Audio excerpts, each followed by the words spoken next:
28-year-old farmer Eliza Morgan's life changed forever when she uncovered the twisted metal of a World War II aircraft buried beneath her family's neglected North Field. But when military officials swarmed her property at dawn next morning, she realized her innocent land-clearing project had unearthed government secrets buried for over 70 years.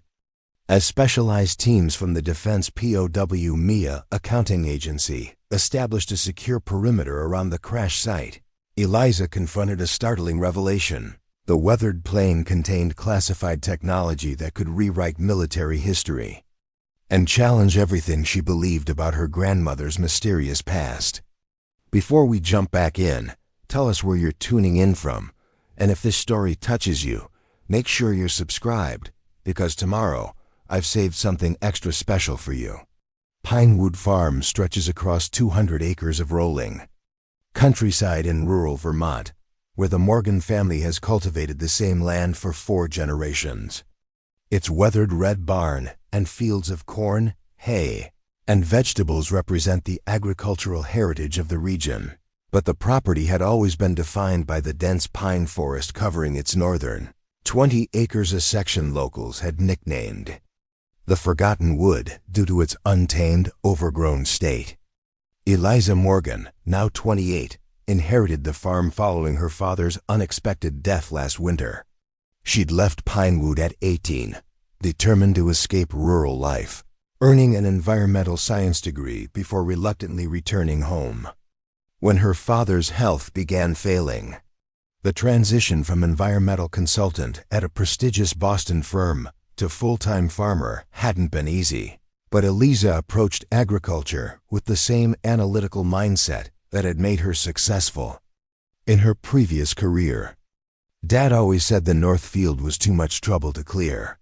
Eliza explains, running calloused fingers through her short brown hair as she surveys the partially cleared forest.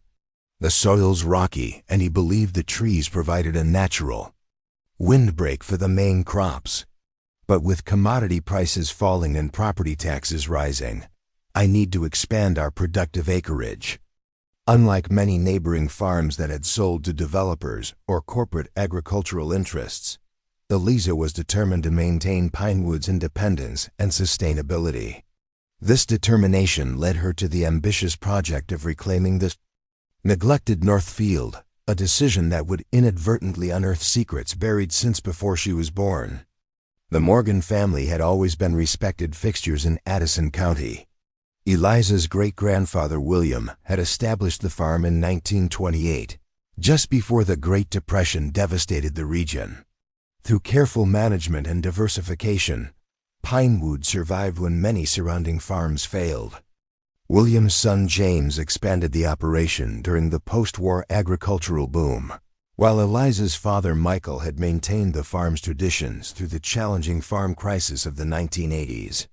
My grandmother Catherine was the real backbone of this place, Eliza says, pointing to a faded photograph hanging in the farmhouse kitchen.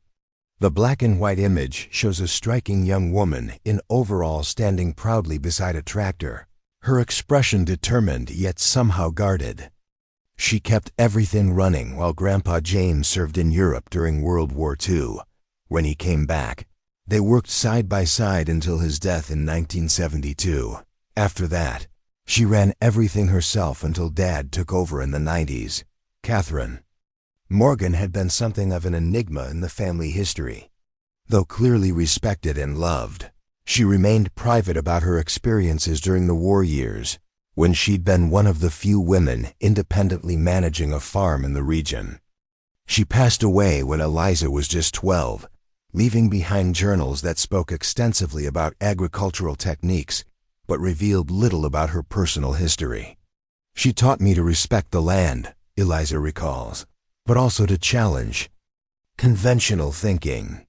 Sometimes what's buried needs air, she used to say. I thought she was talking about crop rotation and soil management. Now I wonder if she meant something else entirely. The North Field clearing project began in early March, as soon as the frozen ground had thawed enough to permit heavy equipment. Eliza had invested nearly all of her savings in a used bulldozer and forestry mulcher, equipment that would allow her to clear the overgrown pine forest and prepare the land for cultivation. The work was painstaking and solitary, with Eliza spending dawn to dusk removing trees, pulling stumps, and clearing decades of accumulated underbrush. "I found all sorts of things buried in that section," she explains, leading the way through. The partially cleared area. Old farm equipment, stone walls from earlier property boundaries, even a small family cemetery from the 1800s that predated our ownership. But nothing prepared me for what I found 3 days ago. The discovery occurred in the northeastern corner of the property, in an area particularly dense with ancient pine trees.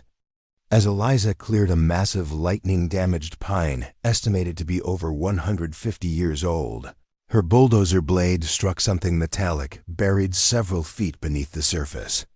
The unexpected resistance caused the blade to jerk violently, nearly throwing her from the operator's seat. "At first, I thought I'd hit an old piece of farm equipment," Eliza remembers. "Maybe a plow or tractor part that someone had abandoned decades ago. But when I dug around it manually, I realized it was something much larger and much older." Several hours of careful excavation revealed the unmistakable outline of an aircraft wing, its once gleaming aluminum surface now corroded and covered in decades of soil and pine needles. As Eliza continued to clear away the earth, more of the aircraft emerged: a bent propeller, the remains of an engine block, and finally, the partially crushed fuselage bearing faded U.S. military markings. I recognized it immediately as World War II era, says Eliza, who had developed an interest in military history through her grandfather's service stories. The design and markings were consistent with a P-47 Thunderbolt, one of the primary American fighter aircraft of that period. But what was it doing buried on our farm, hundreds of miles from any military airfield? Preparing and narrating this story took us a lot of time, so if you are enjoying it, subscribe to our channel. It means a lot to us. Now back to the story.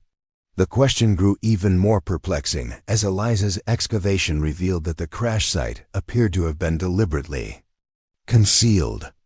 Unlike a typical crash scene where debris would be scattered across a wide area, this aircraft had been methodically buried, with the surrounding soil showing evidence of careful backfilling rather than natural accumulation over time.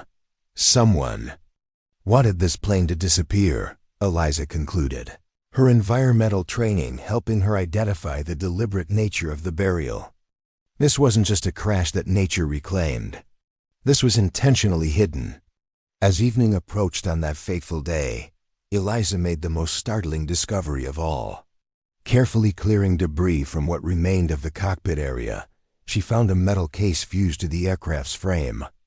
Unlike the surrounding metal, this case appeared to be made of a different alloy that had better resisted corrosion.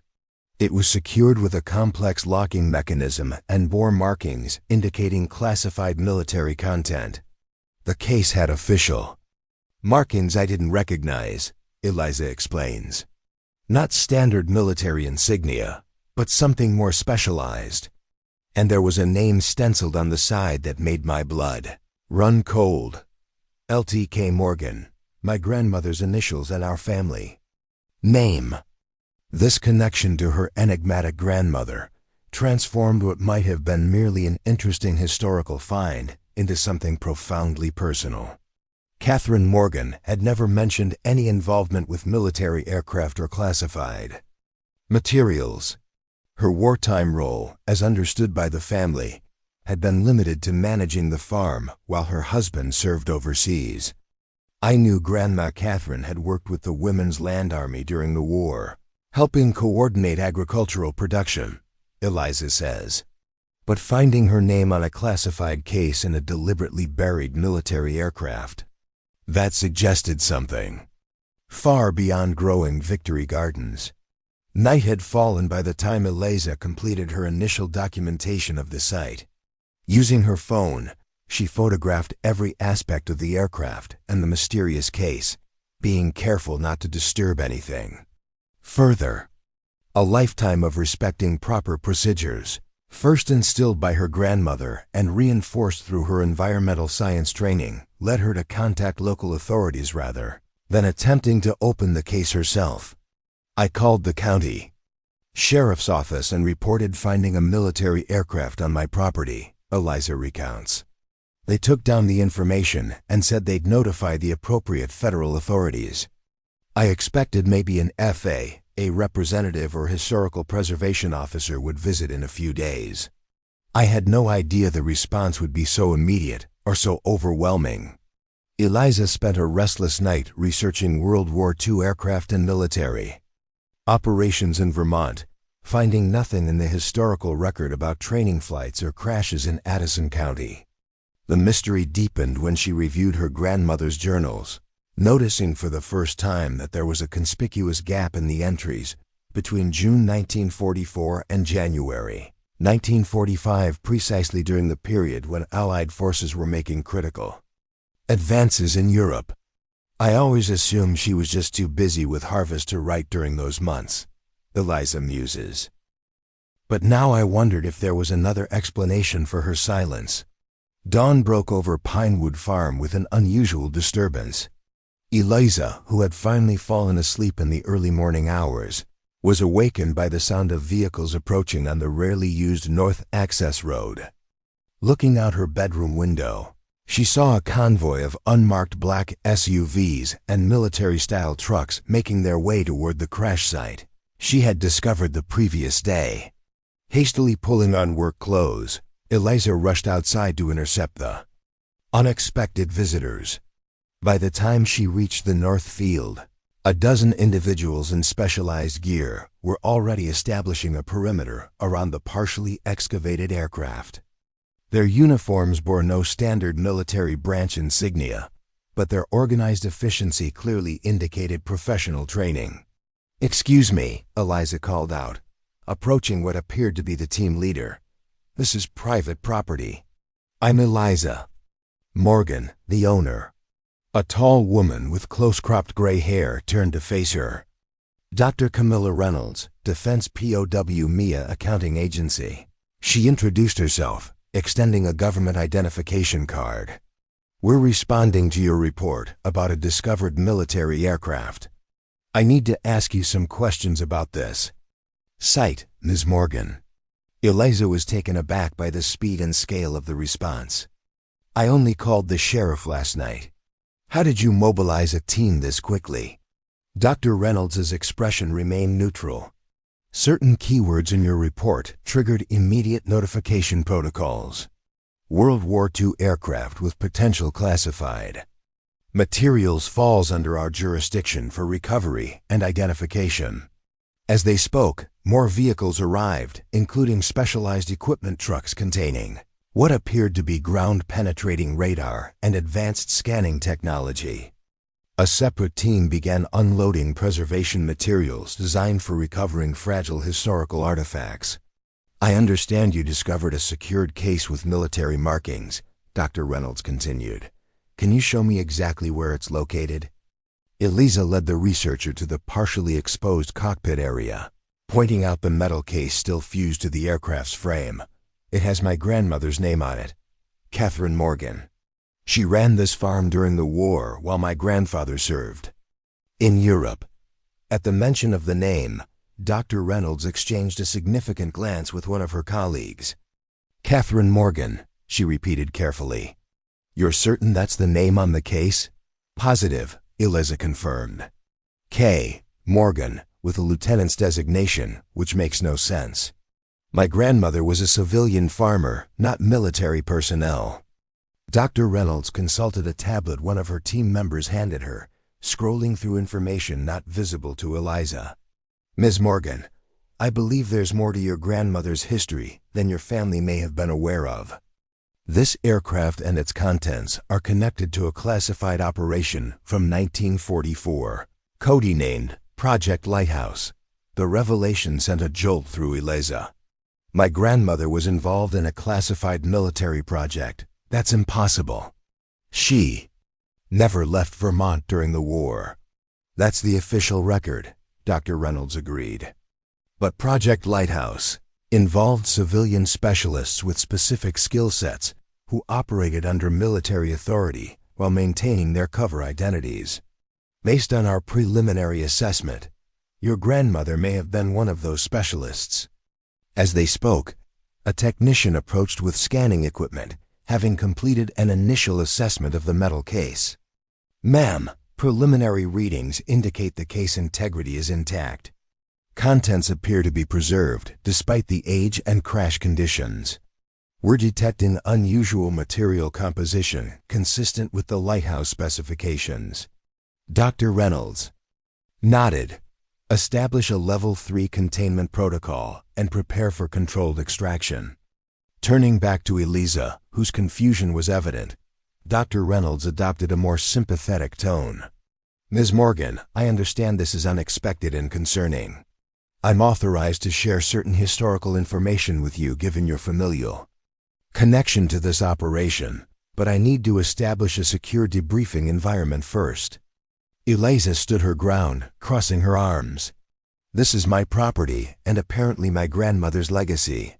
Whatever you're planning to do here, I deserve to know why military personnel are suddenly swarming my farm over a 70-year-old crash." Dr. Reynolds considered this for a moment, then nodded. "You're right. Please join me in our mobile command center.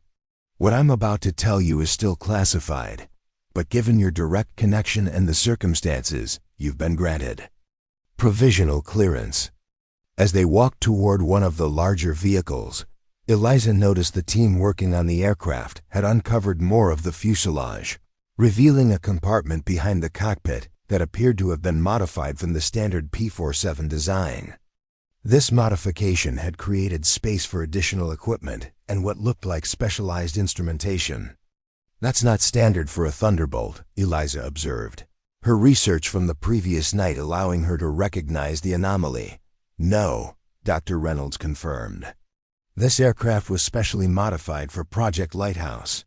Only 12 were converted, and until today, we believed all were accounted for. Finding the missing 13th aircraft is historically significant in itself, but if the case contains what we suspect, this discovery has implications beyond historical documentation." Inside the mobile command center, screens displayed real-time data from the scanning equipment surrounding the crash site. Maps of the property overlaid with geological surveys and historical aerial photographs covered one wall, while another showed what appeared to be personnel files from the 1940s. Dr. Reynolds gestured for Eliza to sit at a small conference table, then activated a security protocol that created a sound-dampening field around them. "What I'm about to share with you would normally require extensive background checks and security clearances. Given the circumstances and your grandmother's involvement, we're expediting the process." Eliza leaned forward, her scientific curiosity overcoming her initial alarm. "What exactly was Project Lighthouse, and how was my grandmother involved?" Dr. Reynolds pulled up a historical file on a secure tablet. In 1943, as the war in Europe intensified, the Allies became aware that Germany was developing advanced guidance systems for their weapons. The ability to precisely target military installations from great distances would have given them a significant advantage. The United States initiated a counter-program to develop our own guidance technology, but also to create countermeasures against the German systems. The researchers swiped to display technical schematics that, even to Eliza's untrained eye, appeared remarkably sophisticated for 1940s technology. Project Lighthouse recruited civilians with specialized knowledge: physicists, engineers, and importantly, individuals with a rare aptitude for calculating complex navigational coordinates. Your grandmother, according to these records, possessed an exceptional mathematical ability that made her valuable to the project. Eliza shook her head in disbelief. "My grandmother was good with numbers, sure. She kept immaculate farm records. But some kind of mathematical genius? That's not part of any family story I've ever heard." Many of the civilian specialists were chosen precisely because they appeared ordinary, Dr. Reynolds explained. Catherine Morgan maintained her cover as a farmer, while periodically receiving specialized training and conducting calculations crucial to the project. Her work was disguised as agricultural planning meetings and Women's Land Army coordination. The researcher pulled up a black and white photograph showing a group of people in civilian clothes standing before a chalkboard filled with complex equations. In the corner, partially obscured but unmistakable, stood a younger version of the woman from Eliza's family photographs, Catherine Morgan. "This is from a training session in 1943, Dr. Reynolds explained. Your grandmother was part of a network of civilian mathematicians whose calculations were essential to the development of early electronic navigation systems. These systems eventually evolved into what we now know as GPS technology." Eliza stared at the image, trying to reconcile this revelation with the grandmother she had known, a practical farmer with calloused hands and a no-nonsense approach to life. Why keep this secret for so long? The war ended over 70 years ago. Project Lighthouse achieved breakthroughs that remained classified well into the Cold War, Dr. Reynolds explained. Additionally, the civilian specialists were given permanent cover identities to protect them from potential Soviet interest in their expertise. Your grandmother's contribution to military technology advancement was significant enough that maintaining her cover was considered a matter of national security. Eliza processed this information slowly, pieces of her family history rearranging themselves in light of these revelations. And the aircraft? The case with her name? How does that fit into this story? Dr. Reynolds's expression grew more serious. In late 1944, as Allied forces pushed toward Germany, 13 modified P-47s were dispatched carrying prototype navigation devices developed through Project Lighthouse. 12 reached their destinations in England, where the technology was implemented in bombing operations that significantly increased precision and reduced civilian casualties. The 13th aircraft, the one on your property, disappeared during a snowstorm while returning from a Canadian testing facility. The researcher pulled up a historical weather map showing a massive winter storm system covering the northeastern United States in December 1944. The pilot reported engine trouble near the Vermont border. Then all contact was lost. Despite extensive searches, no trace of the aircraft or its cargo was ever found. Until now. Eliza's mind was racing. So this plane crashed on our farm during a snowstorm in 1944. But that doesn't explain why it was buried so thoroughly. Or why my grandmother's name is on a classified case inside it. That, Dr. Reynolds said gravely, is what makes this discovery particularly sensitive. According to the original mission parameters, your grandmother wasn't supposed to be involved in the transport phase of the project. Her name on that case suggests she may have either created the contents or was intended to receive them, neither of which aligns with the official record. Outside the command center, the recovery operation had intensified. Additional personnel had arrived, including what appeared to be historical preservation experts and specialized security teams. The crash site now resembled an archaeological dig, with carefully measured grids and preservation materials protecting the exposed aircraft. Components. Dr. Reynolds checked an incoming message on her tablet, then turned back to Eliza. The extraction team is ready to remove the case.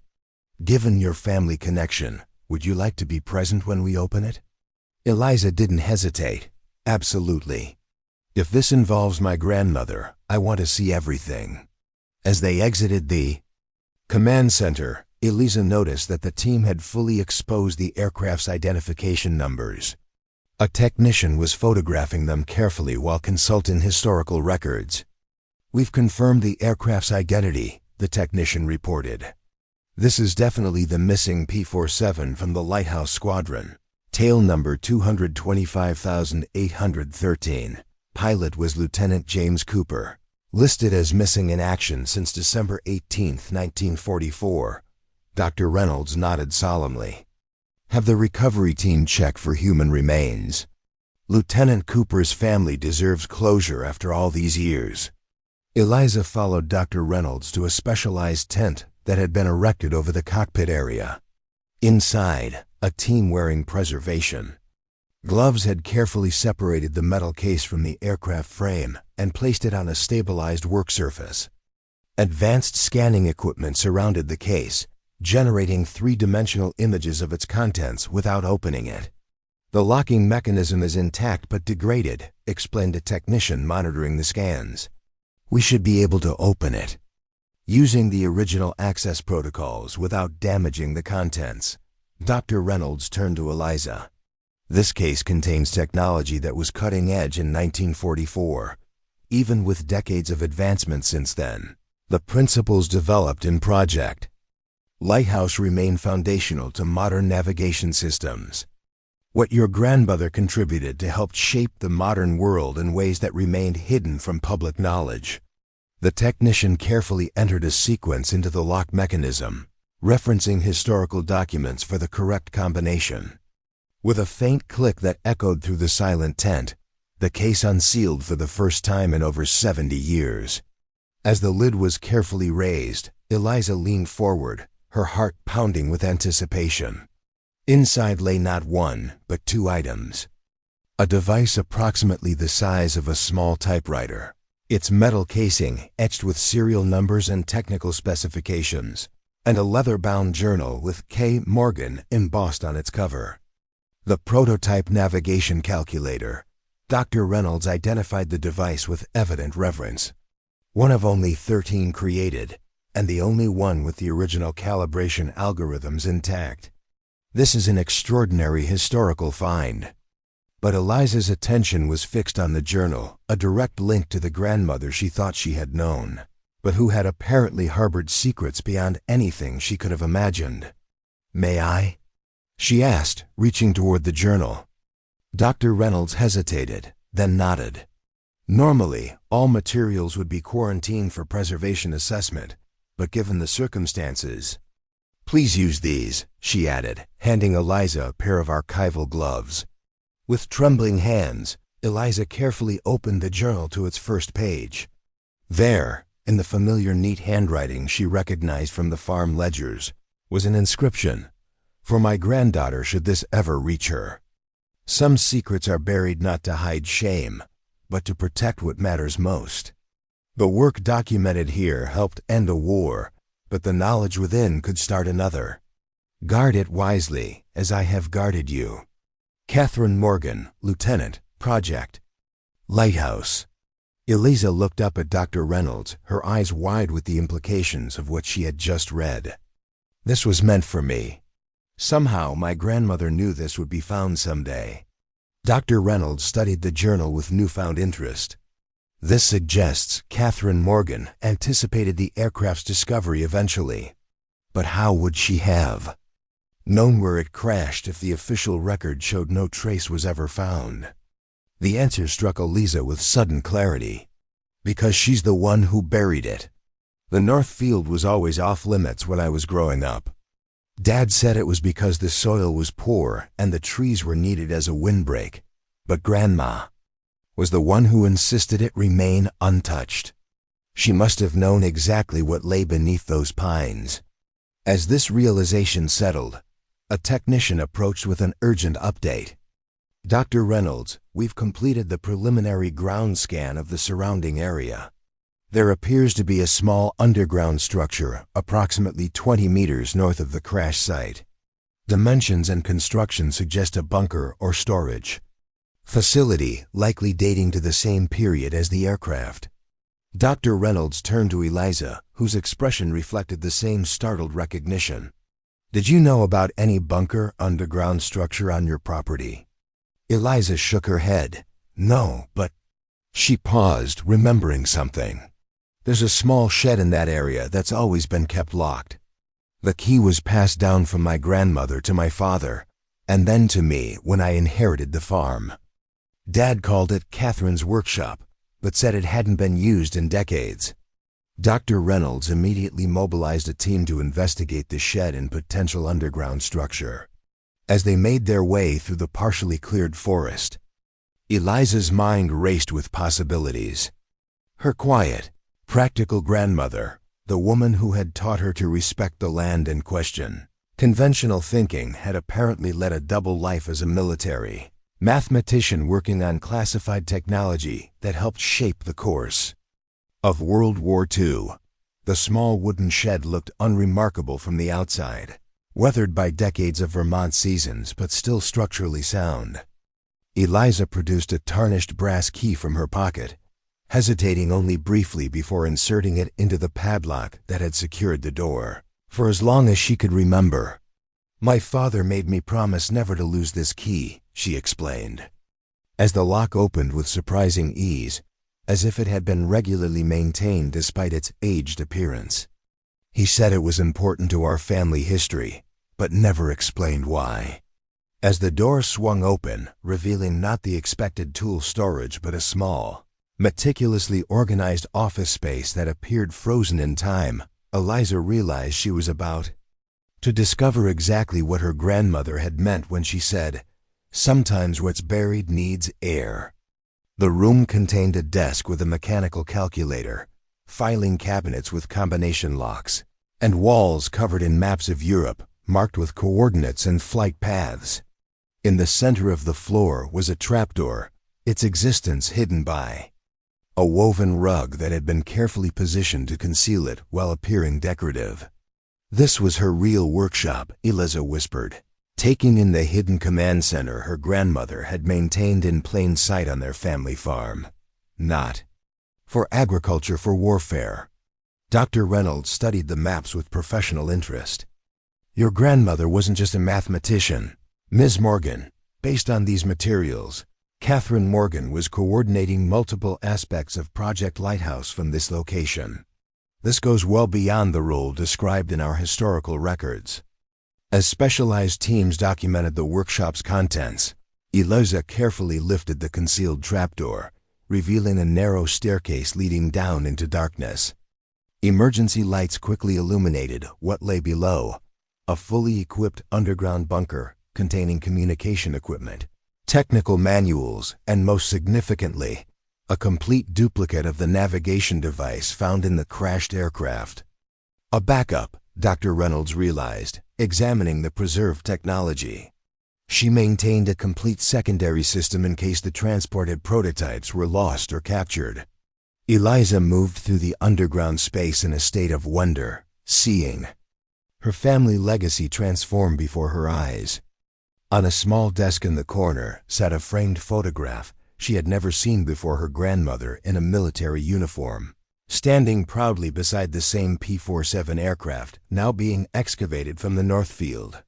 She wasn't just a civilian consultant, Eliza said, picking up the photograph. She was fully integrated into the military operation. Dr. Reynolds nodded solemnly. Catherine Morgan appears to have been one of the most significant unacknowledged contributors to Allied victory. The navigation system she helped develop reduced bombing error rates by over 60% in the final months of the war, saving countless lives on both sides by allowing for precision targeting of military installations rather than carpet bombing. As Eliza continued exploring the bunker, she discovered something that finally explained the deliberate burial of the aircraft. In a locked cabinet, carefully preserved, were detailed reports of German efforts to capture Project Lighthouse, technology, and the civilian specialists who developed it. One document, marked Most Secret, detailed the discovery and execution of two Project Lighthouse mathematicians in occupied France in early 1944. She buried the plane to protect herself and the technology, Eliza realized. If it had been discovered, it would have revealed her connection to the project and potentially made her a target. Dr. Reynolds reviewed the documents with grave interest. "According to these records, your grandmother received intelligence that German agents had identified several lighthouse specialists operating in the United States. The crash may have been an opportunity to conceal both the technology and her involvement by creating a missing aircraft scenario." The implications were staggering. Catherine Morgan, while maintaining her cover as a Vermont farmer, had been engaged in high-level military intelligence work, making calculations that guided bombing runs, developing navigation technology that would influence decades of future innovation, and protecting classified information that could have changed the course of the war if it had fallen into enemy hands. As the day progressed and the full extent of the discovery became apparent, more specialized teams arrived at Pinewood Farm. Historical preservation experts cataloged every item in the workshop and bunker, while military historians eagerly studied the maps and technical documents that filled in crucial gaps in their understanding of wartime navigation development. For Eliza, each new revelation transformed her understanding of her family heritage. The farm she had inherited wasn't merely agricultural land passed through generations. It was the carefully maintained cover for operations that had helped shape modern history. Your grandmother's contributions remained classified because they continued to influence military technology well into the Cold War, Dr. Reynolds explained as they reviewed Catherine's technical journals together. The principles she developed for calculating precise coordinates under varying atmospheric conditions became foundational to satellite navigation systems developed decades later. The journal Eliza had found in the metal case proved especially revealing. Beyond technical calculations and project notes, Catherine had included personal reflections that showed the weight of her dual responsibilities, maintaining the farm that supported the local wartime economy while secretly performing work that directly influenced military operations overseas. I calculate coordinates by day that guide bombs to their targets, Catherine had written in one entry from 1944. By night, I pray for the men who fly the missions, including my James somewhere in that same dangerous sky. The fields I tend feed a nation at war, while my equations help ensure those sacrifices won't be in vain. Few will ever know the true crop harvested from this Vermont soil, not food, but the mathematics of victory. As evening approached, Eliza sat on her farmhouse porch, watching the continued activity around the crash site and workshop. The woman she had known as her practical, no-nonsense grandmother had been revealed as something far more complex, a mathematical prodigy who had used her exceptional abilities to serve her country, while maintaining the family farm and protecting her community from the knowledge of the dangerous work concealed beneath its peaceful surface. Dr. Reynolds joined her, holding a formal document. Ms. Morgan, I've received authorization to share something with you. Your grandmother was posthumously awarded the Distinguished Service Medal in a classified ceremony in 1985. Your father was briefed on a limited basis about her service, though the full extent of her contributions remained restricted information. Dad knew? Eliza asked, surprised. He never said anything. According to our records, he honored her wish to maintain the family's public identity as farmers, rather than drawing attention to her classified work. The workshop was to be preserved but not accessed unless circumstances demanded it. Your father was entrusted with maintaining this secrecy until such time as the information could be safely revealed. Eliza considered this, remembering her father's insistence on leaving the North Field undisturbed and his careful maintenance of the locked workshop. He was protecting her legacy, just as she protected the country. Dr. Reynolds nodded. And now that legacy passes to you, along with decisions about how it should be preserved going forward. As night fell over Pinewood Farm, Eliza Morgan found herself at a crossroads similar to ones her grandmother must have faced decades earlier, balancing the responsibilities of maintaining the family farm with newly discovered obligations to history and national security. The cleared trees that had led to this extraordinary discovery had literally unearthed not just a missing wartime aircraft, but a profound family legacy of service, sacrifice, and quiet heroism. My grandmother always said that farming teaches you to look beyond the surface, Eliza reflected, watching as lights illuminated the continuing work at the crash site. I never realized just how deeply that philosophy ran in our family. The crashed P-47 and its classified cargo had remained buried for over 70 years, protected by pine trees and family silence. Now exposed to the light of a new century, Catherine Morgan's extraordinary contributions would finally receive the recognition they deserved, while her granddaughter began to understand that the true inheritance of Pinewood Farm extended far beyond its fertile soil and weathered buildings to encompass a legacy of courage, intelligence, and unwavering dedication to principles that transcended the boundaries of her Vermont fields. As morning light filtered through the pines surrounding Pinewood Farm, Eliza Morgan stood at the kitchen window, coffee mug in hand, watching the methodical activity around the crash site. The initial shock of yesterday's discoveries had given way to a profound curiosity about her grandmother's secret life. Military personnel continued their careful excavation of the P-47 Thunderbolt, while another team cataloged the contents of Catherine's hidden workshop and underground bunker. Dr. Camilla Reynolds approached the farmhouse, her crisp demeanor softened slightly by the events of the previous day. Eliza met her on the porch, offering a fresh cup of coffee, which the researcher gratefully accepted. "We've made significant progress overnight," Dr. Reynolds reported. "The navigation device is even more sophisticated than our historical records." Suggested. "Your grandmother's mathematical innovations were at least a decade ahead of their time." Eliza gestured toward the north field. "Have you found any trace of the pilot?" "Lieutenant Cooper?" Dr. Reynolds nodded solemnly. "Human remains were recovered from the cockpit area. DNA testing will confirm, but personal effects suggest it is indeed James Cooper. His family has been notified that we may have finally located him after all these years."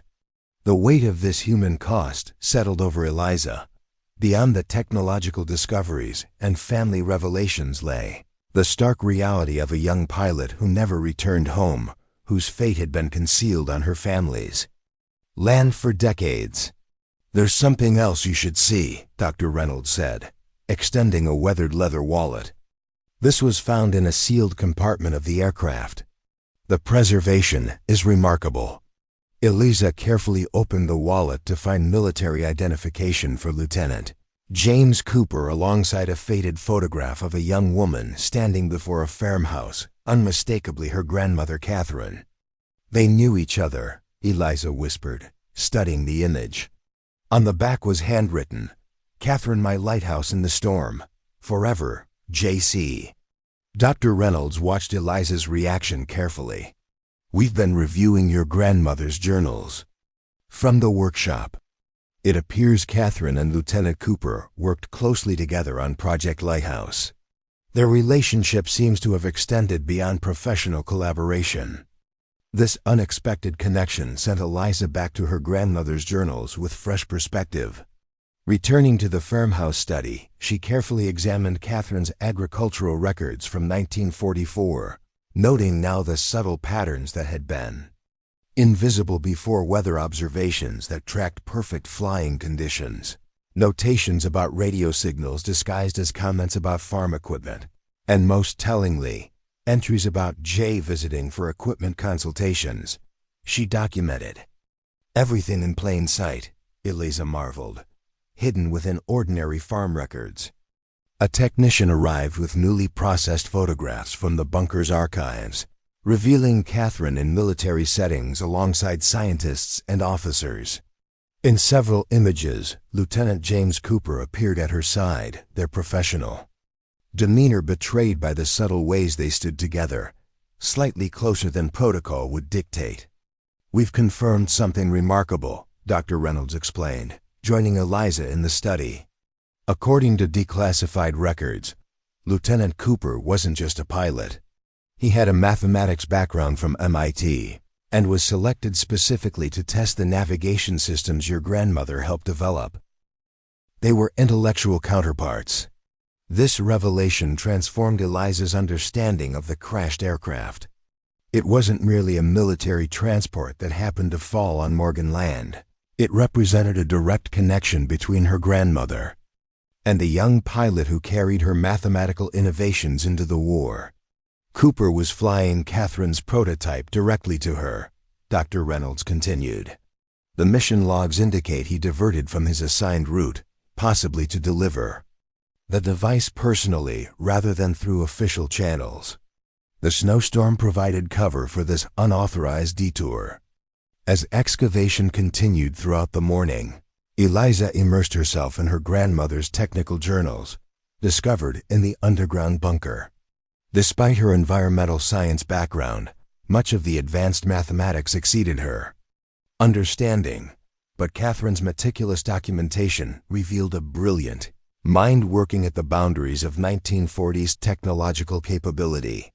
She developed an algorithm for calculating precise positions using radio triangulation, Eliza explained to Dr. Reynolds, pointing to pages of complex equations. There are references to something called atmospheric compensation factors that apparently allowed for more accurate readings under variable weather conditions. Dr. Reynolds nodded appreciatively. Those principles became foundational to modern GPS technology decades later. Your grandmother's work essentially anticipated satellite navigation systems before satellites existed. By midday, a senior military officer arrived at Pinewood Farm, General Marcus Sullivan, whose insignia and bearing commanded immediate respect from the assembled teams. His arrival signaled the escalating significance of the discovery. "Ms. Morgan," he greeted. Eliza formally. "The implications of what you've uncovered extend beyond historical interest. The technological principles documented in your grandmother's work remain relevant to current defense systems. I've been authorized to brief you on certain classified aspects of Project Lighthouse that help explain why this discovery is generating such attention."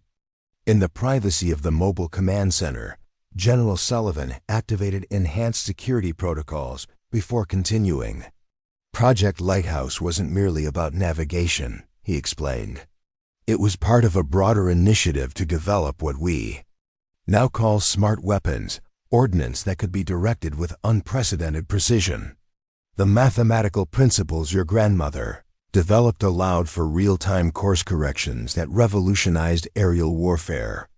He displayed archival footage showing test bombing runs from 1944, comparing standard missions with those using the Lighthouse guidance systems.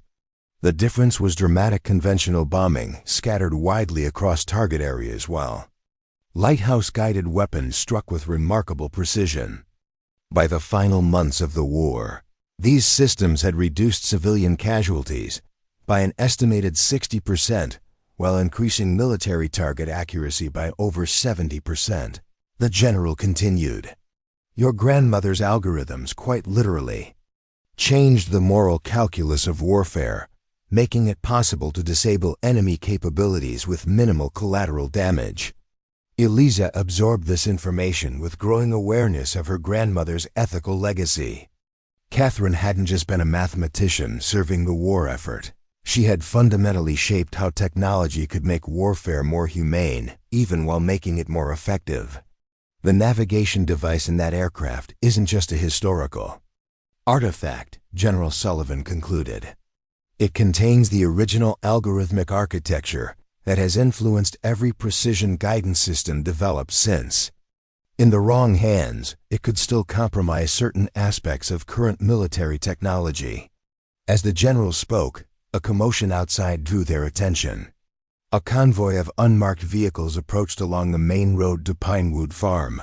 Not military or government vehicles, but expensive black SUVs with tinted windows and corporate license plates. Quantum Defense Industries, a security officer reported, checking the approaching vehicles through binoculars. 3 vehicles, approximately 8 individuals. General Sullivan's expression hardened. How did they know about this operation already? We've maintained strict information security. Eliza remembered something. Yesterday, before I reported the crash, I took photos on my phone. They were automatically backed up to my cloud storage. She pulled up her account on a tablet, checking the access logs.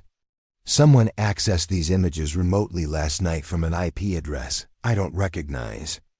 The general immediately ordered enhanced security around the perimeter, while instructing his communications team to trace the unauthorized access. Quantum Defense specializes in reverse engineering historical military technology for modern applications, he explained to Eliza. They've been particularly interested in Project Lighthouse for years.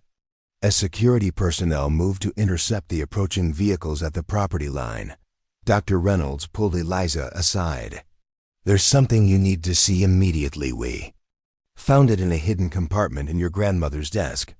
In the farmhouse study, Dr. Reynolds carefully unfolded a sealed letter that had been preserved in a waterproof container. The envelope was addressed simply, "For my granddaughter. When the past returns." With trembling hands, Eliza opened the letter, recognizing her grandmother's distinctive handwriting. "My dearest granddaughter, if you're reading this, then what lies buried has finally surfaced. The work I participated in during the war carried both promise and peril, the promise of saving lives through precision, and the peril of what such technology might become in the wrong hands. James Cooper was more than my colleague.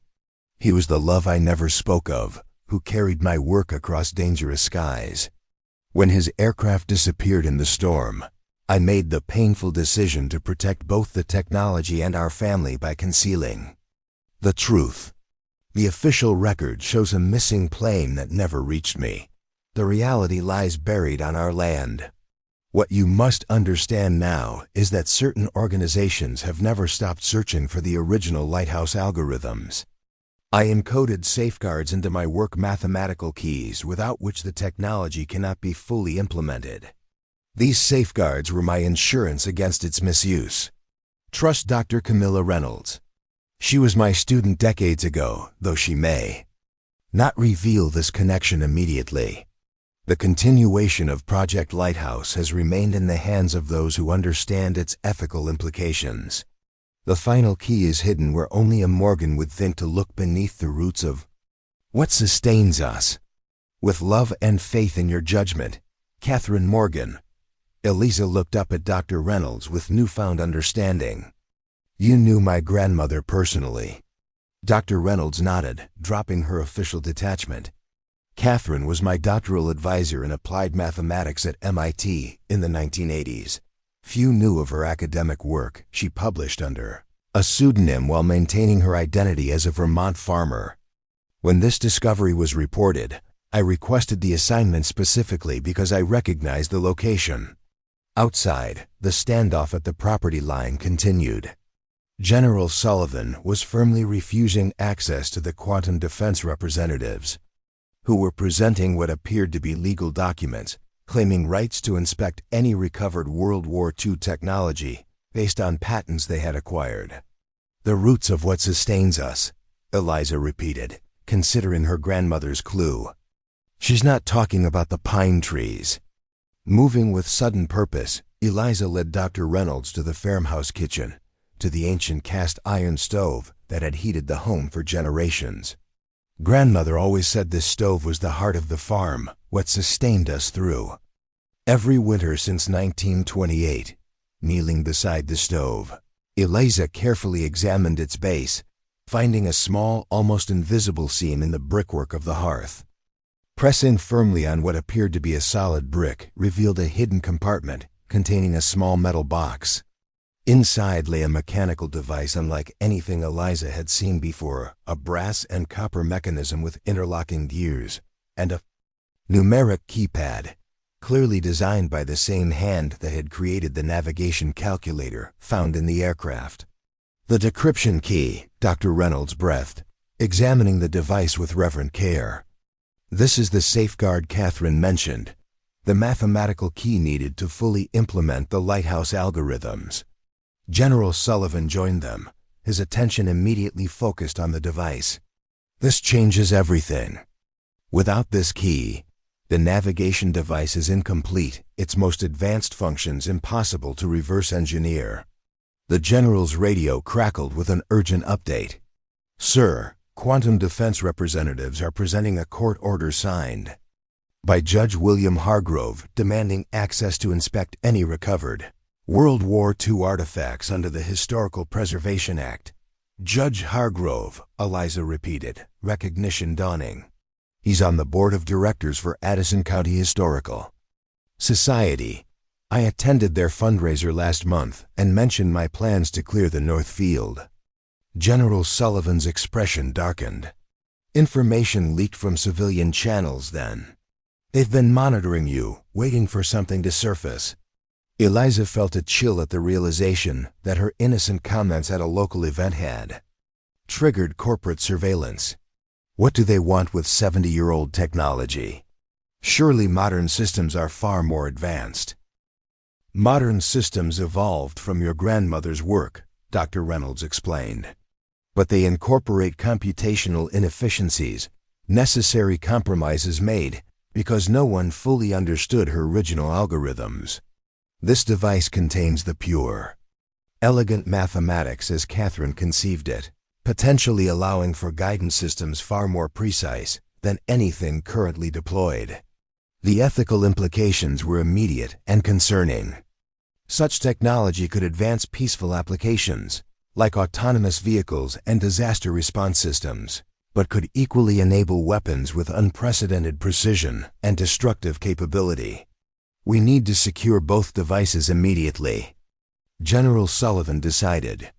Ms. Morgan, as the legal property owner and Catherine's heir, your cooperation would simplify matters considerably.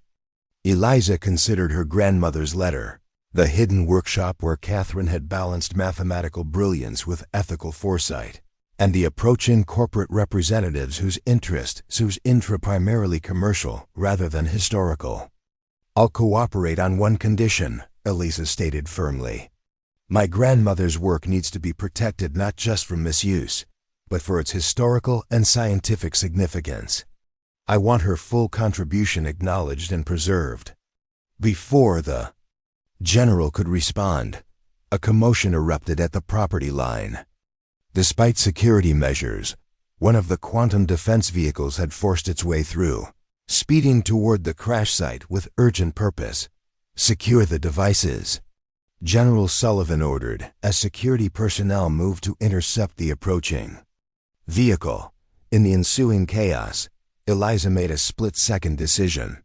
Taking both the decryption key and her grandmother's journals, she slipped away from the farmhouse toward the dense forest at the western edge of the property, an area she knew intimately from childhood explorations. This way, she called to Dr. Reynolds, who hesitated only briefly before following. There's somewhere my grandmother showed me, somewhere only a Morgan would know to look. As security forces contained the quantum defense intrusion, Eliza led Dr. Reynolds along a nearly invisible path through dense undergrowth. After several minutes of difficult hiking, they reached a natural rock formation that appeared unremarkable except to someone who knew its secret. Grandmother called this the counting stones, Eliza explained, carefully shifting a specific rock that revealed a narrow opening. She taught me how to measure angles between certain stones to locate this entrance. I always thought it was just a game. The narrow passage opened into a small cave with a flat, dry floor. Battery-powered LED lights activated automatically as they entered, revealing a space that had been prepared decades earlier as a secure fallback position, complete with preserved supplies, communication equipment, and a reinforced safe. She prepared for exactly this scenario, Dr. Reynolds realized, examining the cave's contents.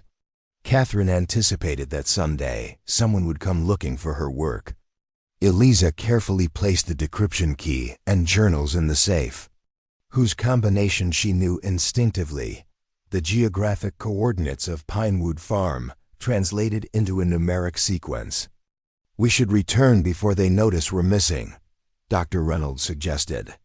The general is trustworthy, but in this situation, keeping Catherine's safeguards separated from the navigation device is precisely what your grandmother intended. When they emerged from the forest, the situation at Pinewood Farm had stabilized. Military police had detained the quantum defense representatives who had breached the property line, while General Sullivan was engaged in tense negotiation with the company's legal team. Their court order is technically valid, he explained when Eliza and Dr. Reynolds rejoined him, giving no indication he had noticed their brief absence. But we're asserting national security precedents. This will eventually reach higher courts. But for now, we maintain control of the site and all recovered materials. Throughout the afternoon, as legal arguments continued at the property boundary, the technical teams completed their recovery of the aircraft and its contents. The remains of Lieutenant James Cooper were respectfully transferred to a specialized transport for proper identification and eventual return to his family. In a quiet moment, Eliza stood beside the excavated crash site, now just an empty depression in the earth where secrets had lain buried for decades. She thought about the young pilot who had diverted from his mission to deliver her grandmother's work personally, a decision that cost him his life, but potentially kept the technology from falling into the wrong hands. Lieutenant Cooper's sacrifice wasn't in vain, General Sullivan said, joining her at the site. Our preliminary assessment of the aircraft suggests it was damaged before the crash, possibly by enemy action. He managed to reach your grandmother's property before going down, which can't have been coincidence. He was trying to bring it home to her, Eliza realized. Not to a military installation or research facility, but to Catherine personally. As evening approached, the quantum defense representatives finally departed under military escort, their court order temporarily superseded by national security directives. Their departure marked only the beginning of what would clearly become a complex legal battle over the rights to Catherine Morgan's technological legacy. In the farmhouse kitchen, Eliza hosted an impromptu gathering of the senior project personnel, General Sullivan, Dr. Reynolds, and key members of the recovery team. The informal setting seemed appropriate for discussing Catherine Morgan's work, surrounded by the everyday farm environment she had maintained as her cover. Your grandmother's contribution to navigation technology saved countless lives during the war, General Sullivan acknowledged, raising a toast with the coffee Eliza had prepared. But her ethical foresight in creating mathematical safeguards may prove equally important to history. Dr. Reynolds added her perspective. Catherine understood something essential that many scientists miss, that technological advancement without ethical constraints can lead to unintended consequences. Her deliberate limitation of her own work shows remarkable wisdom. As the officials discussed the immediate security measures needed to protect both the recovered technology and Pinewood Farm itself, Eliza felt a growing clarity about her own role in this unfolding story. She was not merely the accidental discoverer of historical artifacts or the inheritor of family property. She was the continuation of a legacy of responsibility that Catherine had carefully prepared her for, even from beyond the grave. General, Eliza said, interrupting the technical discussion with newfound confidence, I believe I understand what my grandmother intended. She didn't want her work destroyed or permanently hidden. She wanted it preserved, but protected from misuse. The decryption key ensures that the technology can only be implemented with deliberate ethical consideration. The general studied her thoughtfully. And what would you suggest happens now, Ms. Morgan? A partnership, Eliza proposed. My grandmother's work should be studied and acknowledged publicly, her mathematical brilliance deserving full recognition. After decades of secrecy. But the complete implementation of her algorithms should require multiple authorizations, creating a system of checks and balances that prevents unilateral deployment. Dr. Reynolds smiled with evident approval. That approach honors both Catherine's scientific contribution and her ethical concerns. It's exactly what she would have wanted. As night fell over Pinewood Farm, temporary security lights illuminated the property, while military personnel established a protective perimeter that would remain in place during the ongoing investigation. Eliza stood on the farmhouse porch. Watching the stars emerge above the pine forest that had kept her family's secrets for so long, Dr. Reynolds joined her, offering a document she had prepared. "I've drafted an initial proposal for the Catherine Morgan Historical Technology Trust, a framework that would protect your grandmother's intellectual property while allowing for its studied application under ethical guidelines," Eliza reviewed. The document, recognizing that it represented a path forward that balanced historical acknowledgement, scientific advancement, and ethical safeguards. "This feels right," she said simply, honoring both her genius and her foresight. Inside the farmhouse, on the kitchen table where generations of Morgans had shared meals and made decisions that shaped their family's course, lay Catherine's journals and technical documentation, a legacy finally emerging from shadow into light. Beside them, Eliza had placed the photograph of her grandmother with Lieutenant James Cooper, acknowledging the personal connection that had intertwined with history. "Tomorrow we'll begin the formal process of documenting everything for proper historical preservation," Dr. Reynolds explained. "Catherine Morgan will finally receive the recognition she deserves in the scientific and military historical record." General Sullivan, preparing to depart for Washington with the secured navigation device, offered his final thoughts. "Your grandmother understood something essential about powerful technology, that how we choose to use our knowledge matters as much as the knowledge itself. That ethical perspective is perhaps her greatest legacy." This revelation added crucial context to the crash and its deliberate concealment. Catherine hadn't merely hidden evidence of a crashed aircraft on her property, she had protected both Lieutenant Cooper's final mission and the ethical framework he died trying to preserve. As Robert Cooper shared photographs and letters that added personal dimension to the historical record, a urgent communication arrived from the team monitoring the Historical Society meeting. Judge William Hargrove had successfully pushed through a resolution authorizing immediate inspection of the historically significant aircraft and related artifacts. Under local preservation statutes, a legal maneuver clearly coordinated with Quantum Defense's federal appeal. "They're approaching this from multiple angles," General Sullivan observed grimly, "creating overlapping jurisdictional claims to force access to the technology." Eliza felt the pressure mounting from all sides: corporate interests, government agencies, historical preservation groups, and the fundamental question of how her grandmother would have wanted her work handled in this new century. In this moment of building tension, Robert Cooper offered unexpected perspective. "My father diverted from his mission to ensure this technology would be governed by ethical principles, not just military or commercial interests." His last act was an affirmation of what must have been Catherine Morgan's vision, that such power requires moral guidance. His words crystallized something essential for Eliza. While legal battles could be fought over physical artifacts and patent rights, the true heart of her grandmother's legacy lay in the ethical framework she had developed alongside her mathematical innovations. "We need to shift our approach," Eliza announced with sudden clarity. "Instead of just defending the physical technology from competing claims, we should establish Catherine's ethical framework as inseparable from her mathematical principles."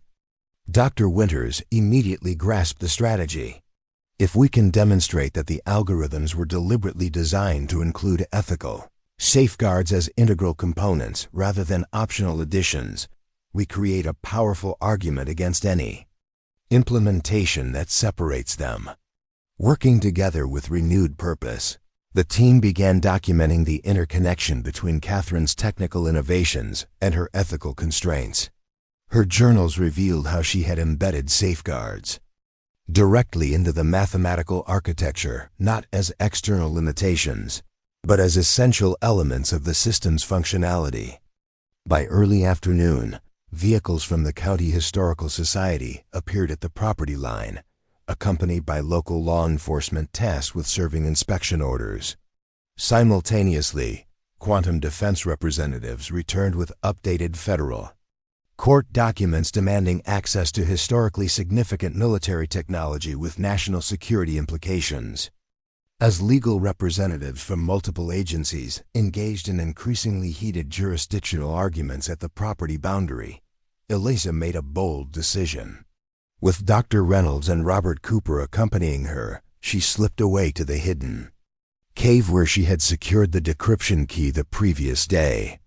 My grandmother prepared for this moment, Eliza explained, retrieving not just the key but additional documentation she hadn't fully examined earlier. She created multiple layers of protection, knowing someday her work would resurface in a world that might not be ready for its implications. Among the preserved materials was a sealed envelope marked "Legal Contingency for my heir." Inside, Catherine had placed a formally executed document transferring all intellectual property rights related to her mathematical work to a trust that would activate upon discovery of her wartime contributions. She created a legal entity to protect her work decades before anyone came looking for it. Dr. Reynolds realized, examining the meticulously prepared documentation. The Catherine Morgan Mathematical Ethics, trust with governance provisions requiring any application of her algorithms to adhere to specific ethical guidelines. Robert Cooper studied the document with evident emotion. She anticipated everything, even establishing a position for the Cooper heir on the Trust's Oversight Committee. She never forgot my father's sacrifice. Armed with these materials, they returned to the farmhouse where General Sullivan was maintaining an increasingly difficult position against the mounting legal challenges. The trust documentation, properly notarized and legally binding despite its age, provided an unexpected legal counterweight to the competing claims. This changes the legal landscape significantly, the military legal advisor acknowledged after reviewing Catherine's documents. A properly established trust predating all these competing claims has primacy, especially given Morgan's clear status as the original creator of the technology. While legal experts from all sides conferred about this new development, Eliza walked the boundaries of Pinewood Farm, seeing the land through her grandmother's eyes, not just as agricultural property, but as the carefully maintained cover for work that had shaped history from the shadows. The pine trees that had concealed the crashed aircraft for decades now stood partially cleared, opening the land to new possibility while exposing long-buried truths.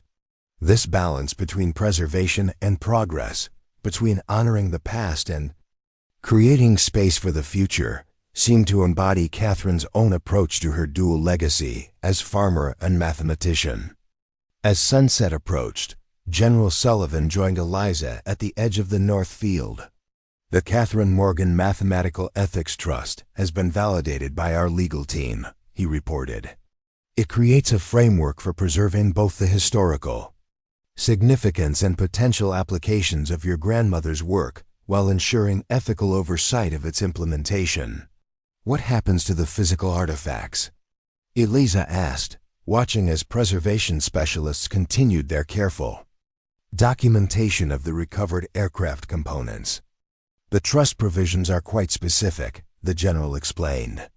The physical technology and documentation will be preserved in a specialized facility with access, governed by the Trust Committee. Your grandmother designated the farm itself as a historical site protected from development or exploitation.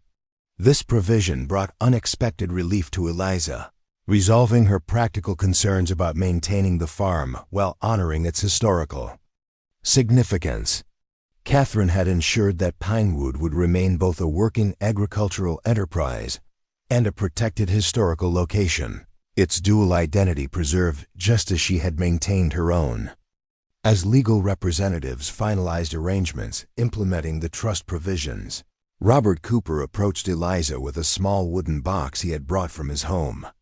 "I believe this belongs with your grandmother's materials," he said, opening it to reveal a simple gold band. "My mother received this after my father was declared missing his wedding ring, but I don't think it was from a marriage to her." The inside of the band bore a tiny engraving, KM and JC, 2 stars, 1 orbit. The mathematical metaphor seemed quintessentially Catherine's, expressing deep personal connection through the language of calculation that defined her work. They were married, Eliza realized, the historical narrative shifting once again, secretly during the war. Robert Cooper nodded slowly. Which makes us family in some complex way. Your grandmother was technically my stepmother, though history kept that truth buried alongside my father. This personal connection added profound emotional resonance to the historical discoveries. Beyond mathematical principles and ethical frameworks lay a love story interrupted by war and sacrifice, preserved in hidden workshops and buried aircraft, in journals and algorithms that had waited decades to reveal their full significance. As night fell over Pinewood Farm, the competing legal claims reached temporary resolution through emergency court intervention that acknowledged the primacy of Catherine's trust while establishing protocols for proper historical documentation of all recovered materials. The immediate crisis of competing access claims had been averted, though longer-term legal processes would continue. In the farmhouse kitchen, Eliza hosted an impromptu gathering that bridged past and present. Dr. Reynolds, Dr. Winters, Robert Cooper, and General Sullivan sharing a meal at the same table where Catherine had once calculated trajectories that changed the course of warfare while maintaining her cover as a Vermont farmer. My father once told me that my grandmother's greatest skill wasn't her mathematics but her balance, Eliza reflected, serving food grown on the same land Catherine had tended. She knew how to harmonize seemingly contradictory elements, precision warfare and ethical restraint, scientific advancement and environmental stewardship, public farming and private genius. Dr. Winters raised her glass in tribute. That harmony is precisely what makes her work endure beyond its historical moment. She wasn't just solving the technical problems of her time, she was establishing principles that remain relevant in ours. Robert Cooper added his perspective, shaped by decades of wondering about the father he never knew. Lieutenant James Cooper believed in her vision enough to risk everything delivering it safely to her. His last act ensured that Catherine's complete work, including its ethical safeguards, would remain intact rather than being separated by military classification or commercial exploitation. As they shared stories connecting personal memories with historical significance, Eliza felt a deepening appreciation for the complex legacy she had inherited, not just land and buildings, but a profound responsibility to balance the same elements Catherine had harmonized throughout her remarkable life. The North Field, partially cleared and now revealing long-buried secrets, represented the perfect metaphor for this inheritance. The remaining work of clearing and cultivation would proceed with new awareness of both historical preservation and future productivity, just as Catherine had maintained traditional farming while developing revolutionary mathematics. Tomorrow we begin the formal process of implementing the trust provisions, General Sullivan explained as the evening concluded. The recovered materials will be transported to secure facilities for proper preservation and study, while the farm itself will receive historical designation, protecting it from development. Eliza walked her guests to their vehicles, the property now illuminated by security lighting that created pools of brightness amid the Vermont darkness. The military presence would gradually withdraw as the trust provisions took effect, returning Pinewood Farm to its outward appearance of ordinary agricultural life, while acknowledging its extraordinary historical significance. Alone in her grandmother's study, surrounded by farm ledgers that had concealed mathematical brilliance within agricultural records, Eliza contemplated the transformative journey that had begun with her simple decision to clear neglected land for cultivation. What had seemed like a practical farming choice had unearthed both national history and personal legacy, connecting her environmental science background with her grandmother's visionary approach to ethical technology. The cleared trees had created space, not just for new agricultural potential, but for truth long buried to finally emerge into light. Catherine Morgan's remarkable dual legacy as mathematical innovator and ethical visionary would now receive the recognition it deserved, while the moral framework she had established would guide the application of her work in a new century, facing its own urgent questions about the relationship between technological power and ethical responsibility. Eliza Morgan had begun the week as a reluctant farmer seeking practical solutions to agricultural challenges. She would continue as something far more complex, a guardian of dual legacy, cultivating both the fertile soil of Pinewood Farm and the ethical framework her grandmother had embedded within. Mathematical brilliance that had helped win a war while establishing principles for the peace that followed. The young woman who had once been eager to escape rural life for environmental science now recognized that her grandmother had been engaged in the most profound environmental stewardship of all, creating technology that could either harm or heal the world, and ensuring it would be governed by ethical principles that valued preservation alongside progress. Just as Catherine had balanced her mathematical innovations with her commitment to the land that had both sustained and concealed her remarkable work. 3 weeks after the discovery that transformed Pinewood Farm from a simple agricultural enterprise into a site of historical significance, Eliza Morgan stood at the edge of the north field, watching new growth emerge where pine trees had stood for generations. Spring had fully arrived in Vermont, bringing vibrant life to land recently exposed to sunlight for the first time in decades. "Your grandmother would approve," Dr. Reynolds observed, joining Eliza in her morning inspection. The mathematician had remained at Pinewood as the official academic liaison for the Catherine Morgan Mathematical Ethics Trust, helping bridge the worlds of classified military applications and public historical recognition. She understood the necessity of both clearing and cultivation. Eliza agreed, kneeling to examine the rich soil now prepared for planting. The land needs renewal just as history needs reassessment. The weeks following the dramatic confrontation over Catherine's technology had seen remarkable developments. The trust documentation Catherine had prepared decades earlier had proven legally unassailable, creating a framework that balanced multiple competing interests while ensuring her ethical guidelines remained inseparable from her mathematical innovations. "The first academic paper acknowledging your grandmother's contributions will be published next month," Dr. Reynolds reported, obviously with certain technical details classified, but establishing her rightful place in the historical record. "And the technology itself?" Eliza asked, though she already knew the answer through her position as principal trustee. "Being implemented exactly as Catherine intended, with ethical constraints built directly into the algorithmic architecture. The Defense Department has officially recognized that the safeguards enhance rather than limit the technology's effectiveness." This vindication of Catherine's integrated approach represented perhaps the most significant victory.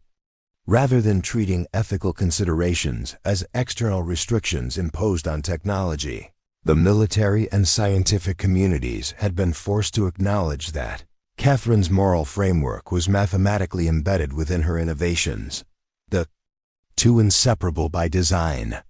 Walking back toward the farmhouse, they passed the site where the P-47 had rested for over 7 decades.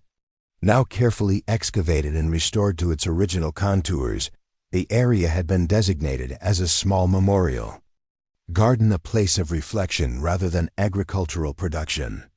"The historical marker arrives tomorrow," Dr. Reynolds noted. "The wording has been approved by both the Trust Committee and the military reviewers. The marker would acknowledge Lieutenant James Cooper's final mission and sacrifice without revealing classified details while honoring Catherine Morgan's dual contributions to agriculture and military technology. The deliberate balance between transparency and necessary security reflected Catherine's own lifelong navigation between public farming and classified mathematics. At the farmhouse, Robert Cooper was assisting with the cataloging of personal artifacts recovered from the underground workshop. His perspective as James Cooper's son had proved invaluable in understanding the human dimension of the historical narrative. complementing the technical assessment of Catherine's mathematical innovations. "I found something remarkable," he called as Eliza entered. "A series of letters my father wrote to your grandmother that were never sent, apparently carried in the aircraft, but preserved separately from his official effects. The letters revealed the depth of connection between the pilot and the mathematician, a relationship founded on shared values as much as personal attraction. James Cooper had recognized in Catherine Morgan not just brilliant intelligence but moral clarity about how such intelligence should be applied. She saw the full circle," Robert read from one letter, "from the mathematics of destruction to the algorithms of reconstruction. While others calculate merely to hit targets, Kay calculates to minimize innocent casualties, to preserve what must be rebuilt, to end the fighting more quickly with less suffering. Her equations contain more humanity than most philosophers' entire works."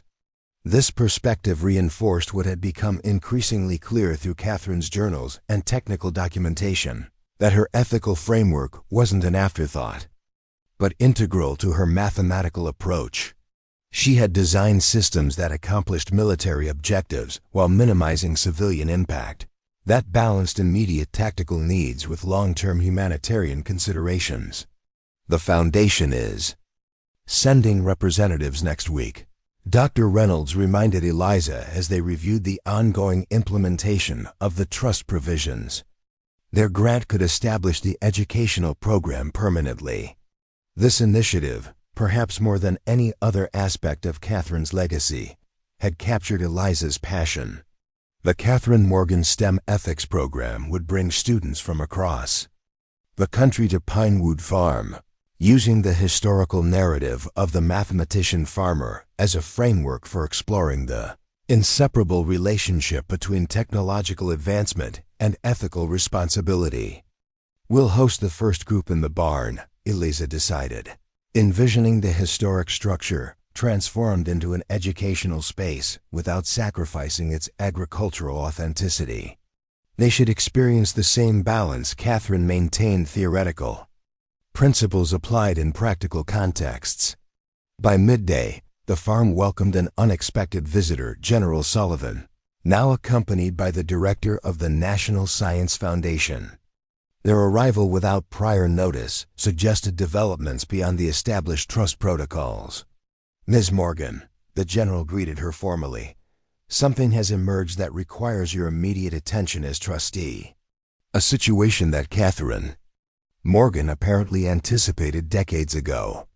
In the privacy of the farmhouse study, he explained the urgent development. 3 days ago, a research team at the Quantum Acceleration Laboratory made a breakthrough in quantum computing that allows for unprecedented processing speed. Their first application attempt was reconstructing the original lighthouse algorithms from fragmentary historical records. Eliza immediately grasped the implications. "They're trying to bypass my grandmother's ethical framework by reverse engineering her mathematical principles without the safeguards." "Precisely," the general confirmed.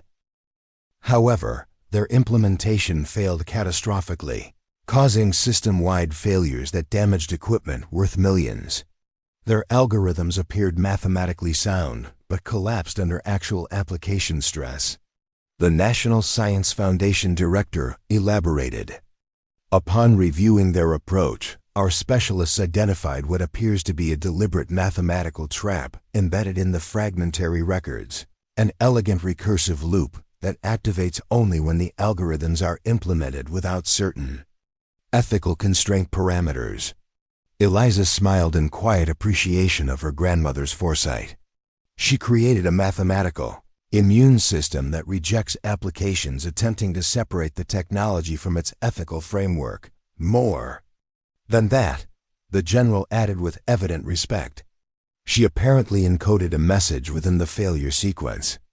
When properly analyzed, the error pattern spells out, in mathematical symbols translatable to English, "Technology without conscience destroys itself." This revelation transformed what might have been a contentious confrontation into an opportunity for deeper collaboration. The Quantum Acceleration Laboratory, having experienced the consequences of attempting to circumvent Catherine's integrated approach, now sought legitimate access through the trust framework she had established. Their requesting permission to study the complete algorithm's ethical constraints include, under trust supervision, the General explained. This represents exactly the scenario Catherine designed her trust to address, ensuring advanced applications of her work would maintain the moral framework she considered essential. As trustee, Eliza had authority to approve or deny such access. The decision required balancing advancement with protection, innovation with responsibility, precisely the equilibrium Catherine had maintained throughout her remarkable career. "I'll approve conditional access," Eliza decided after careful consideration, with trust representatives monitoring implementation and mandatory integration of the ethical parameters. No component of the technology can be extracted or implemented separately. This decision set in motion a new phase of Catherine Morgan's legacy, one that would influence cutting-edge quantum computing applications while ensuring they remained governed by human-centered ethical considerations. The mathematics developed for wartime navigation would help guide humanity through the uncharted territories of artificial intelligence and autonomous systems. Late afternoon brought additional visitors to Pinewood Farm, representatives from the Smithsonian Institution interested in creating an exhibition about civilian contributions to military technology during World War II, with Catherine Morgan's story as a centerpiece. "We envision an installation that captures the duality of her life," the curator explained, walking the property with Eliza. "The agricultural implements alongside mathematical tools, farming journals beside technical calculations showing how she maintained both identities while ensuring each informed the other." This public recognition represented something Catherine herself had never sought, but which Eliza now recognized as essential for inspiring future generations. The story of a farmer mathematician who embedded ethical considerations directly into technological innovation offered a powerful model for addressing contemporary challenges. The exhibition should emphasize that her ethical framework wasn't imposed externally, but integrated mathematically, Eliza insisted. "That's the most important lesson for today's scientists and engineers. Moral considerations aren't limitations on technology, but essential components of truly advanced systems." As evening approached, Eliza hosted a gathering on the farmhouse porch, bringing together the various individuals now connected through Catherine's legacy: Dr. Reynolds, Robert Cooper, General Sullivan, and representatives from the academic, military, and historical preservation communities. "3 weeks ago, I was clearing trees to expand farmland," Eliza reflected, watching the sunset illuminate the partially transformed north field. "I had no idea I was actually clearing space for truth to emerge, for history to be rewritten, and for my own understanding of purpose to be transformed." Robert Cooper, who had decided to relocate temporarily to Vermont to participate in documenting his father's connection to the Morgan legacy, offered his perspective. "Our parents and grandparents lived in a time when certain contributions had to remain hidden for security reasons, but they created mechanisms ensuring the truth would eventually emerge when the world was ready to understand it properly." Dr. Reynolds added academic context. "Catherine Morgan represents a category of historical contributors we're only beginning to properly acknowledge, individuals whose work was deliberately obscured for security or social reasons, but whose innovations shaped technological development in profound ways." As darkness fell and stars appeared above Pinewood Farm, Eliza considered how differently she now viewed the property she had inherited. What had initially felt like a burden of responsibility, an obligation to maintain family land when she had planned a different career path, had revealed itself as something far more meaningful, a living connection to a legacy of balanced purpose. Catherine understood something essential about innovation, General Sullivan observed, articulating what had become increasingly clear through study of her work. That technological advancement without ethical grounding becomes destructive, not just morally but functionally. Her mathematical safeguards weren't restrictions, but essential operating parameters. This principle had been dramatically demonstrated by the Quantum Acceleration Laboratory's failed attempt to implement the algorithms without their ethical components, resulting not in unrestricted capability but in system collapse. Catherine had encoded her moral framework so deeply into her mathematical innovations that they literally could not function when separated from their ethical foundations. The following morning brought a milestone in the unfolding story of Pinewood Farm's transformation. Construction crews arrived to begin converting the historic barn into the educational center that would host the Catherine Morgan STEM ethics program, while maintaining its authentic agricultural character. We'll preserve the original structure completely, the historical architect explained, reviewing plans with Eliza. The modifications focus on creating flexible learning spaces while honoring the barn's essential role in the farm's operation. This approach perfectly embodied Catherine's own balanced perspective, recognizing that preservation and progress could coexist, that historical authenticity and contemporary purpose could strengthen rather than undermine each other. As workers began the careful renovation process, Eliza walked to the memorial garden being established at the crash site. There, landscapers were creating a contemplative space incorporating elements that symbolized both Catherine's mathematical work and Lieutenant Cooper's sacrifice patterns of plantings that subtly reflected the geometric principles underlying the lighthouse algorithms. We've incorporated native species that provide habitat for pollinators, the lead landscape designer explained, knowing Eliza's environmental science background would appreciate this dimension. The garden will serve ecological purposes while honoring historical significance. This integration of multiple values within a single design decision reflected Catherine's approach throughout her life, finding solutions that simultaneously address different dimensions of complex challenges rather than treating them as separate considerations. By midday, the official historical marker arrived for installation near the farm's entrance. The carefully crafted text acknowledged Catherine Morgan as mathematician, farmer, and ethical innovator whose work transformed military navigation technology, while establishing principles for the responsible application of scientific advancement. As the marker was secured in place, Eliza reflected on how this public acknowledgement represented just one facet of Catherine's emerging legacy. Beyond historical recognition lay the ongoing implementation of her mathematical principles in contemporary technologies, the educational programs that would transmit her integrated approach to future generations, and the trust framework ensuring her ethical guidelines would govern applications she could never have imagined. Robert Cooper joined Eliza as the installation crew departed, leaving them alone with the newly placed marker. "I've been thinking about what motivated them," he said quietly.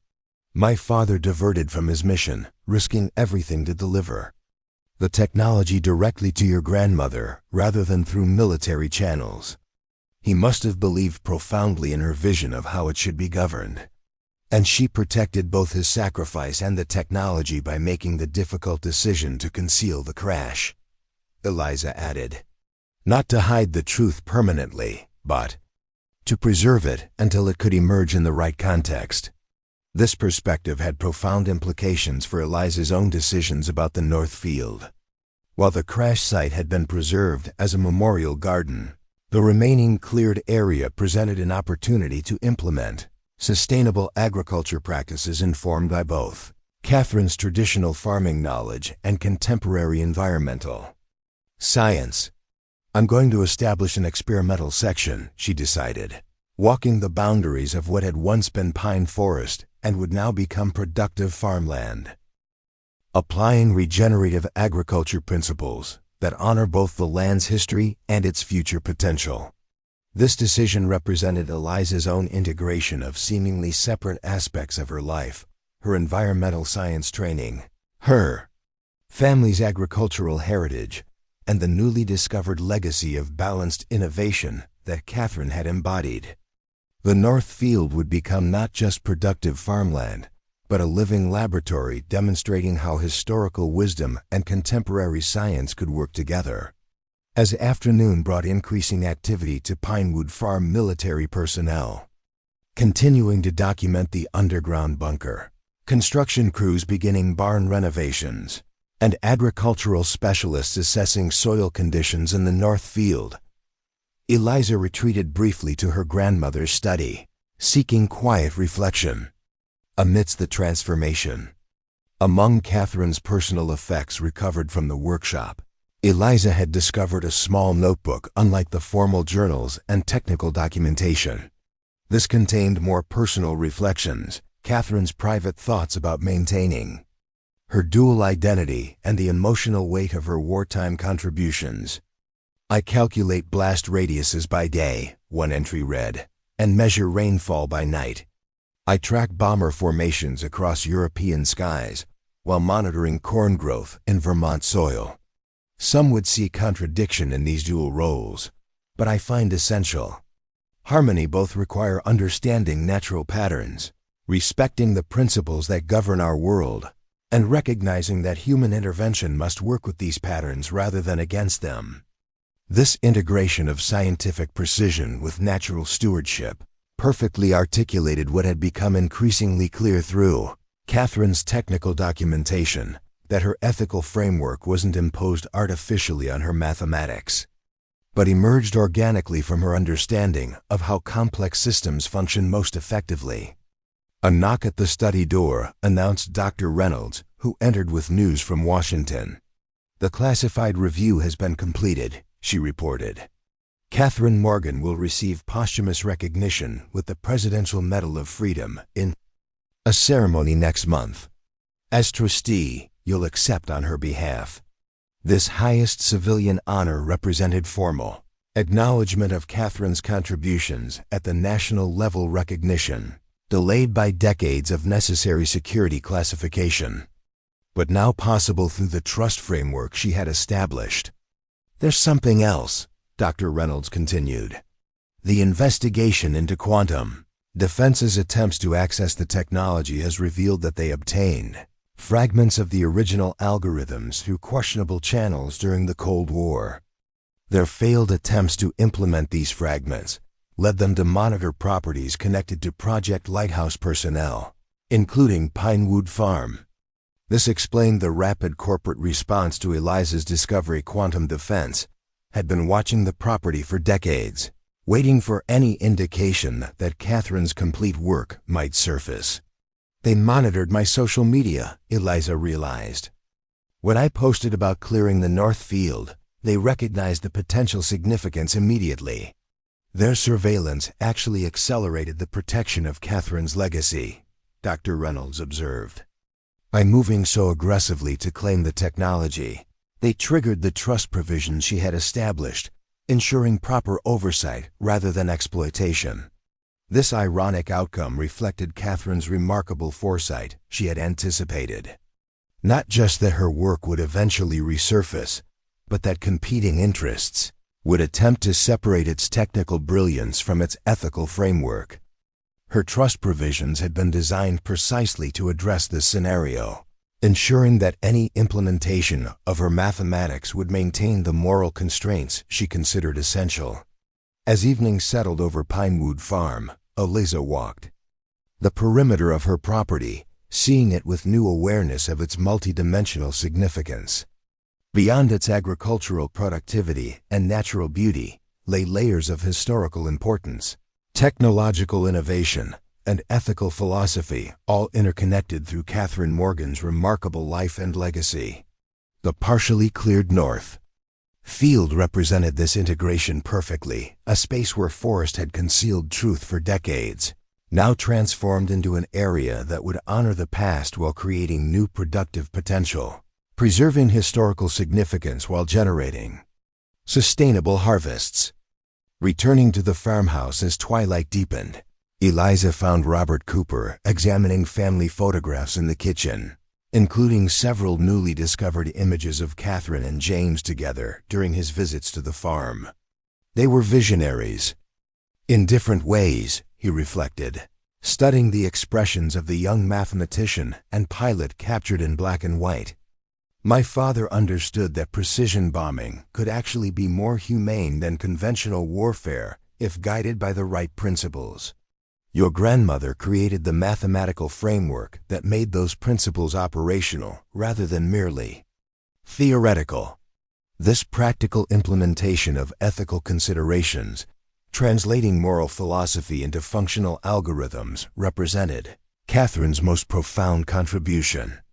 She had demonstrated that technology functions most effectively when human values are integrated directly into its operational architecture rather than imposed as external restrictions.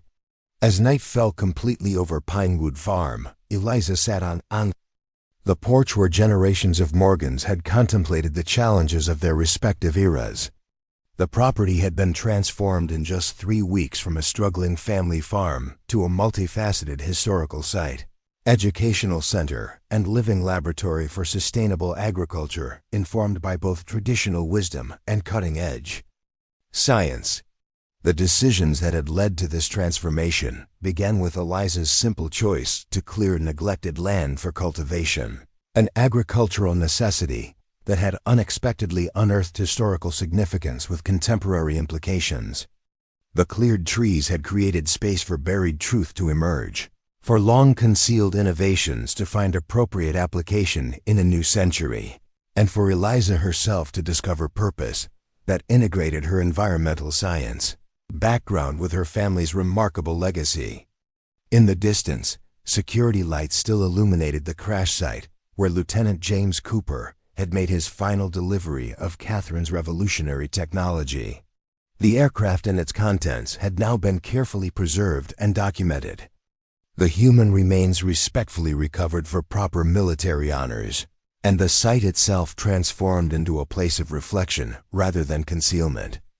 What had begun as a young farmer's practical decision to expand productive acreage had revealed itself as something far more profound, the final phase of Catherine Morgan's remarkable foresight, ensuring her mathematical brilliance and ethical framework would emerge together when the world was ready to understand their inseparable relationship. Eliza Morgan had cleared dead trees expecting to find only fertile soil beneath. Instead, she had uncovered a legacy that would shape the responsible application of technology for generations to come, a discovery that transformed not just Pinewood Farm, but our understanding of how innovation achieves its greatest potential. When guided by an unwavering moral compass and a deep connection to the land we all share. Up next, you've got 2 more standout stories right on your screen.